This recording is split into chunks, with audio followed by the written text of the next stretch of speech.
বন্ধুরা, বিশ্ব ক্রিকেটের সবচেয়ে বড় মেগা টুর্নামেন্ট অর্থাৎ 2027 ওয়ানডে বিশ্বকাপকে সামনে রেখে ভারতীয় ক্রিকেট বোর্ড এবং প্রধান কোচ গৌতম গম্ভীর ইতিমধ্যেই নিজেদের ভবিষ্যৎ মেগা প্ল্যানিং ও ব্লুপ্রিন্ট তৈরি করতে শুরু করে দিয়েছেন। অভ্যন্তরীণ সূত্রের খবর এবং সাম্প্রতিক ক্রিকেটীয় বিশ্লেষণের উপর ভিত্তি করে ভারতীয় দলের ভবিষ্যৎ রূপরেখা নিয়ে ইতিমধ্যেই নানা গুরুত্বপূর্ণ তথ্য সামনে আসছে। আগামী 2027 সালের এই টুর্নামেন্ট অনুষ্ঠিত হবে দক্ষিণ আফ্রিকা, জিম্বাবুয়ে এবং নামিবিয়ার যৌথ আয়োজনে। দক্ষিণ আফ্রিকার বাউন্সি ও গতিময় পিচে বিশ্ব জয় করা অত্যন্ত চ্যালেঞ্জিং, আর তাই টিম ম্যানেজমেন্ট অভিজ্ঞতার প্রাচুর্য ও তরুণ রক্তের শক্তি নিয়ে এক ভয়ঙ্কর ও সুসংগঠিত 15 সদস্যের স্কোয়াড গঠনের সম্ভাবনা তৈরি করছে। বিশেষ করে চিরপ্রতিদ্বন্দ্বী পাকিস্তানের বিরুদ্ধে বিশ্বকাপের 8-0 একতরফা অপরাজিত রেকর্ডকে বাড়িয়ে 9-0 করা এবং মেগা ট্রফি ঘরে তোলাই হল টিম ইন্ডিয়ার মূল লক্ষ্য। নতুন অধিনায়ক শুভমান গিলের দায়িত্বপ্রাপ্ত নেতৃত্ব এবং গৌতম গম্ভীরের আক্রমণাত্মক ভাবনায় ভবিষ্যৎ ভারতীয় দলের আনুমানিক 15 জনের মেগা স্কোয়াড কিক কেমন হতে পারে, কাদের নিয়ে ভারতীয় দল আসন্ন মেগা মঞ্চে নামতে চলেছে, আজকের এই ভিডিওটিতে ভারতীয় দলের 2027 ওয়ানডে বিশ্বকাপের সম্ভাব্য স্কোয়াডটি আপনাদের সামনে তুলে ধরব। তাই ভিডিওটি শেষ পর্যন্ত অবশ্যই দেখবেন। তবে তার আগে যদি আপনিও ভারতীয় দলের একজন বড় ফ্যান হয়ে থাকেন তাহলে ভিডিওটিতে একটি লাইক দিয়ে চ্যানেলটি সাবস্ক্রাইব করতে ভুলবেন না। বন্ধুরা, 2027 ওয়ানডে বিশ্বকাপের দিকে তাকিয়ে ভারতীয় ক্রিকেট এক নতুন যুগে প্রবেশ করতে চলেছে বলে মনে করা হচ্ছে। সূত্রের খবর অনুযায়ী দলকে সামনে থেকে নেতৃত্ব দেওয়ার দায়িত্ব উঠতে পারে ভারতের তরুণ তারকা শুভমান গিলের কাঁধে। গিলের দুর্দান্ত ক্রিকেটীয় মস্তিষ্ক, শান্ত মেজাজ এবং অসাধারণ ব্যাটিং ফর্ম তাকে এই মহা মিশনের জন্য সবচেয়ে উপযুক্ত অধিনায়ক করে তুলছে। গিলের সম্ভাব্য নেতৃত্বের মূল লক্ষ্যই হবে দলে আক্রমণাত্মক মনোভাব বজায় রাখা এবং দক্ষিণ আফ্রিকার প্রতিকূল পরিস্থিতিতে প্রতিটি ম্যাচে স্পষ্ট আধিপত্য বিস্তার করা। প্রধান কোচ গৌতম গম্ভীর এবং অধিনায়ক শুভমান গিল যৌথভাবে এমন এক মেগা রূপরেখা সাজাচ্ছেন যেখানে অভিজ্ঞ প্লেয়ারদের চাপের মুখে ম্যাচ জেতানোর ক্ষমতার পাশাপাশি তরুণদের ভয়ডরহীন মানসিকতাকে কাজে লাগানো হবে। একটি বড় টুর্নামেন্টে জয়ী হতে হলে উদ্বোধনী জুটির ভূমিকা হয় সবচেয়ে গুরুত্বপূর্ণ। বিভিন্ন বিশ্লেষণ ও তথ্য ইঙ্গিত দিচ্ছে যে 2027 বিশ্বকাপে ভারতের হয়ে ইনিংসের সূচনা করতে পারেন স্বয়ং অধিনায়ক শুভমান গিল এবং তার সাথে ওপেনিংয়ে নামার প্রবল সম্ভাবনা রয়েছে বিশ্ব ক্রিকেটের অন্যতম সেরা ও বিধ্বংসী ব্যাটার হিটম্যান রোহিত শর্মার। শুভমান গিলের নিখুঁত টাইমিং, ক্লাস এবং ধীরস্থিরভাবে ইনিংস গড়ার দক্ষতার সাথে রোহিত শর্মার পাওয়ার প্লের ভয়ঙ্কর আক্রমণ ভারতকে সেরা সূচনা এনে দেবে। রোহিত শর্মা তার বিশাল অভিজ্ঞতা নিয়ে ইনিংসের শুরুতেই প্রতিপক্ষের সেরা বোলারদের আক্রমণ করে দলের ওপর থেকে সমস্ত চাপ সরিয়ে দিতে সিদ্ধহস্ত। এর পাশাপাশি এই সম্ভাব্য স্কোয়াডের সবচেয়ে চমকপ্রদ তথ্য হল 15 বছরের তরুণ বিস্ময় বৈভব সূর্যবংশীকে ব্যাকআপ ওপেনার হিসেবে প্রস্তুত রাখার মেগা প্ল্যান। বৈভব সূর্যবংশীর ভয়ডরহীন মানসিকতা এবং কড়া পাওয়ার হিটিং প্রতিপক্ষের যে কোনো পেস আক্রমণকে মুহূর্তের মধ্যে তছনছ করে দিতে পারে। প্রত্যাশিতভাবেই ভারতীয় ব্যাটিং অর্ডারের 3 নম্বর স্থানে নামবেন বিশ্ব ক্রিকেটের অবিসংবাদিত রাজা ও রান মেশিন বিরাট কোহলি। 2027 সালের বিশ্বকাপে ভারত তথা বিশ্ব ক্রিকেটের সবচেয়ে বড় শক্তি হবেন বিরাট।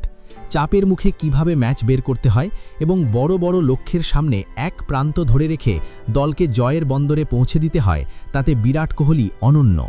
বিশেষ করে পাকিস্তানের বিরুদ্ধে বিরাটের রেকর্ড এতটাই ভয়াবহ যে তার নাম শুনলেই প্রতিপক্ষের বোলাররা চাপে পড়ে যায়। দক্ষিণ আফ্রিকার দ্রুত গতির পিচে বিরাটের ক্লাস, ফুটওয়ার্ক এবং কাভার ড্রাইভ ভারতীয় ব্যাটিংকে এক অটুট ভিত প্রদান করবে। 4 নম্বর গুরুত্বপূর্ণ স্থানে ব্যাটিং সামলানোর সবচেয়ে বড় দাবিদার মিডল অর্ডারের নির্ভরযোগ্য ব্যাটার শ্রেয়স আইয়ার। মাঝের ওভারগুলোতে স্পিন বোলারদের আক্রমণ করা এবং প্রয়োজন অনুযায়ী স্ট্রাইক রোটেট করে রানের চাকা সচল রাখার ক্ষেত্রে শ্রেয়স আইয়ার বিশ্বমানের। পাকিস্তান বা অন্য যে কোনো দলের স্পিনারদের বিরুদ্ধে মিডল ওভারে আধিপত্য বিস্তার করতে শ্রেয়স আইয়ার হবেন গম্ভীরের অন্যতম প্রধান অস্ত্র। দলে উইকেটের পেছনে দায়িত্ব সামলানো এবং মিডল অর্ডারে রান তোলার জন্য দুজন নির্ভরযোগ্য ও বিধ্বংসী বিকল্প বেছে নেওয়ার পরিকল্পনা করা হচ্ছে। কেএল রাহুল এবং ঈশান কিষান। কেএল রাহুল দলের এক অত্যন্ত অভিজ্ঞ ও কৌশলী সদস্য। উইকেটের পেছনে চমৎকার ক্যাচিং ও স্টাম্পিংয়ের পাশাপাশি ব্যাটিংয়ে যে কোনো কঠিন পরিস্থিতিতে ঠান্ডা মাথায় দলকে সামলানোর দক্ষতা রাহুলের রয়েছে। 5 বা 6 নম্বর স্থানে নেমে পরিস্থিতি অনুধাবন করে খেলার ক্ষেত্রে রাহুল ভারতের মিডল অর্ডারের মূল ব্যাকবোন। অন্যদিকে ব্যাকআপ উইকেট কিপার হিসাবে স্কোয়াডে জায়গা পাওয়ার জোর সম্ভাবনা রয়েছে তরুণ বাঁহাতি ব্যাটার ঈশান কিষানের। ঈশান কিষানের অন্তর্ভুক্তির ফলে দলে এক দারুণ বৈচিত্র্য তৈরি হয়, যিনি যে কোনো মুহূর্তে ম্যাচের গিয়ার পরিবর্তন করে প্রতিপক্ষকে চাপে ফেলতে সক্ষম।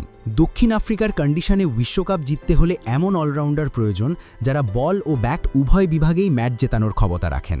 এই দায়িত্বে ভারতের স্কোয়াডে স্থান পাওয়ার সম্ভাবনা 3 তারকা অলরাউন্ডার হার্দিক পান্ডিয়া, রবীন্দ্র জাদেজা এবং অক্ষর প্যাটেলের। দলের প্রধান পেস অলরাউন্ডার ও 1 নম্বর এক্স ফ্যাক্টর খেলোয়াড় হিসাবে হার্দিক 140+ গতিতে টানা বোলিং করে মাঝের ওভারগুলিতে গুরুত্বপূর্ণ উইকেট ছিনিয়ে নেন, আর ডেথ ওভারে ব্যাটিংয়ে নেমে মাঠের চারদিকে ছক্কার বৃষ্টি করেন। স্পিন অলরাউন্ডার হিসাবে স্কোয়াডে থাকা 2 অভিজ্ঞ তারকা রবীন্দ্র জাদেজা ও অক্ষর প্যাটেলের উপস্থিতি দলের ফিল্ডিং ও বোলিং ভারসাম্যের পাশাপাশি 7 ও 8 নম্বর পজিশন পর্যন্ত এক মজবুত ব্যাটিং লাইনআপ উপহার দেবে। দক্ষিণ আফ্রিকার পেস সহায়ক এবং অতিরিক্ত বাউন্সের পিচে ম্যাচ জিততে হলে চাই বিশ্বমানের ফাস্ট বোলিং আক্রমণ। তথ্য ও পরিকল্পনা অনুযায়ী 2027 বিশ্বকাপের জন্য ভারতের পেস অ্যাটাককে সাজানো হতে পারে অভিজ্ঞতার চরম আগুনে। ভারতীয় বোলিং আক্রমণের মূল কন্ডাক্টর হবেন বিশ্বের সেরা ফাস্ট বোলার জসপ্রীত বুমরা। বুমরাহের মারাত্মক ইনসুইঙ্গার, বিষাক্ত ইয়র্কার এবং বাউন্সারের কোনো জবাব বিশ্ব ক্রিকেটের কোনো ব্যাটারের কাছে নেই।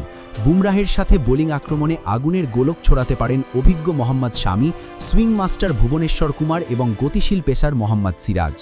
নতুন বলে দুর্দান্ত সুইং করিয়ে প্রতিপক্ষের টপ অর্ডার গুড়িয়ে দিতে ভুবনেশ্বর ও শামির জুড়ি মেলা ভার। অন্যদিকে সিরাজের তোপ দাগানো গতি প্রতিপক্ষকে এক মুহূর্তের জন্য থিতু হতে দেবে না। বুমরা, শামি, ভুবনেশ্বর ও সিরাজ এই 4 অভিজ্ঞ পেসারের বিধ্বংসী আক্রমণ যে কোনো বিশ্বসেরা ব্যাটিং লাইনআপকে এক নিমেষে গুড়িয়ে দেওয়ার ক্ষমতা রাখে। দক্ষিণ আফ্রিকায় প্রধানত পেস বোলারদের আধিপত্য থাকলেও মাঝের ওভারগুলিতে রান আটকে রাখা এবং প্রতিপক্ষের সেট ব্যাটারদের আউট করার জন্য প্রয়োজন একজন বিশ্বমানের স্পিন জাদুকরের। এই সম্ভাব্য স্কোয়াডে ভারতের প্রধান ও একমাত্র স্পেশালিস্ট স্পিনার হিসেবে জায়গা পাওয়ার প্রবল সম্ভাবনা চায়নাম্যান কুলদীপ যাদবের। কুলদীপের রহস্যময় ঘূর্ণি, ফ্লাইট এবং রং আন বল বোঝা যে কোনো ব্যাটারের জন্য এক কঠিন পরীক্ষা। পাকিস্তান দলের বিরুদ্ধে কুলদীপের অতীত রেকর্ড অত্যন্ত চমৎকার। মাঝের ওভারগুলিতে এসে রানের গতি কমিয়ে দেওয়ার পাশাপাশি 2-3টি গুরুত্বপূর্ণ উইকেট তুলে নিয়ে প্রতিপক্ষকে ব্যাকফুটে ঠেলে দেওয়াই হবে কুলদীপের প্রধান কাজ। শুভমান গিলের নতুন ও আক্রমণাত্মক নেতৃত্ব, রোহিত শর্মা ও বিরাট কোহলির বিশাল অভিজ্ঞতা, বৈভব বংশবংশীর মতো উদীয়মান তারকার ভয়ডরনিহীন মনোভাব, হার্দিক জাদেজার মতো বিশ্বমানের অলরাউন্ডার এবং বুমরা শামির ভয়াবহ পেস আক্রমণ নিয়ে গড়া এই 15 জনের পরিকল্পিত স্কোয়াড কাগজ কলমে এবং মেগা প্ল্যানিংয়ে এক অদম্য শক্তি হিসেবে উঠে আসছে। বিভিন্ন ক্রিকেটীয় তথ্য ও বর্তমান সমীকরণের ওপর ভিত্তি করে তৈরি এই কৌশলগত স্কোয়াড গৌতম গম্ভীরের নির্দেশে 2027 ওয়ানডে ওয়ার্ল্ড কাপে কেবল পাকিস্তানের বিরুদ্ধে অপরাজিত রেকর্ড 9-0-তে রূপান্তর করতেই প্রস্তুত নয়, বরং দেশকে নতুন করে বিশ্বজয়ের মুকুট উপহার দেওয়ার সবচেয়ে বড় দাবিদার হতে চলেছে। বন্ধুরা, 2027 সালের ওয়ানডে বিশ্বকাপে ভারতীয় দলের এই 15 সদস্যের সম্ভাব্য স্কোয়াড এবং শুভমান গিলের নেতৃত্ব নিয়ে আপনাদের কি মতামত? আপনারা কি মনে করেন এই স্কোয়াডটি 2027-এ ভারতকে বিশ্বজয়ের মুকুট এনে দেবে, নাকি এখানে অন্য কোনো খেলোয়াড়কে সুযোগ দেওয়া উচিত ছিল? আপনাদের মূল্যবান মতামত নিচে কমেন্ট সেকশনে কমেন্ট করে জানাতে ভুলবেন না। ধন্যবাদ সকলকে।